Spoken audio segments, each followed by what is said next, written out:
Cette publicité a été classée H pour honnête.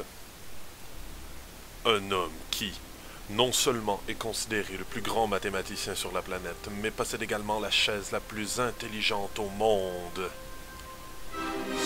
Stephen William Hawking, également détenteur de la charte de professeur Lucasier de mathématiques de l'Université de Cambridge et quelques autres distinctions sans importance.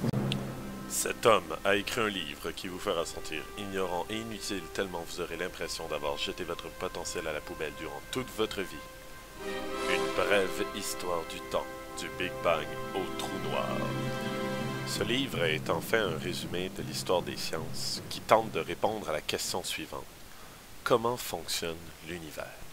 Narré par M. Hawking, le livre prend les raisonnements des philosophes, mathématiciens et physiciens de la Grèce antique jusqu'à l'époque moderne, expliquant le fil conducteur qui amena notre conception de l'univers à être celle que nous avons de nos jours.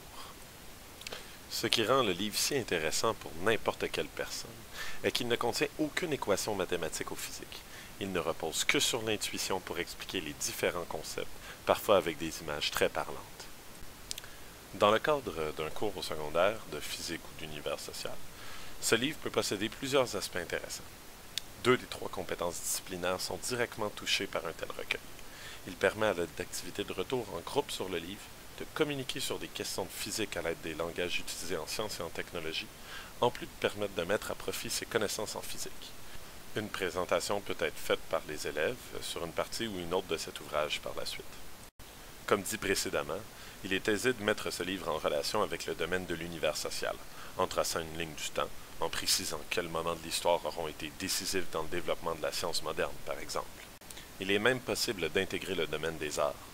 L'univers est une des plus belles œuvres d'art que la nature puisse offrir. Les nébuleuses, comme les piliers de la création, sont un exemple époustouflant. Recréer les images captées par le télescope Hubble peut être un projet très intéressant. Il est très important de noter que cet ouvrage possède des chapitres très pertinents dans un contexte pédagogique tel qu'illustré précédemment. Toutefois, plusieurs chapitres ne sont pas pertinents et d'ailleurs très difficiles pour un élève de 5e secondaire, voire même pour un étudiant au cégep. Les principes de relativité générale, de théorie des cordes et de mécanique quantique, bien que fascinants, n'ont pas leur place dans le cadre d'un cours de physique au secondaire. Évidemment, il ne faut pas empêcher un ou une élève qui aurait l'audace de lire ces parties, et il serait même intéressant de l'accompagner dans sa lecture si cela l'intéresse. J'accorde donc une note de 7.5 Galilée sur 10.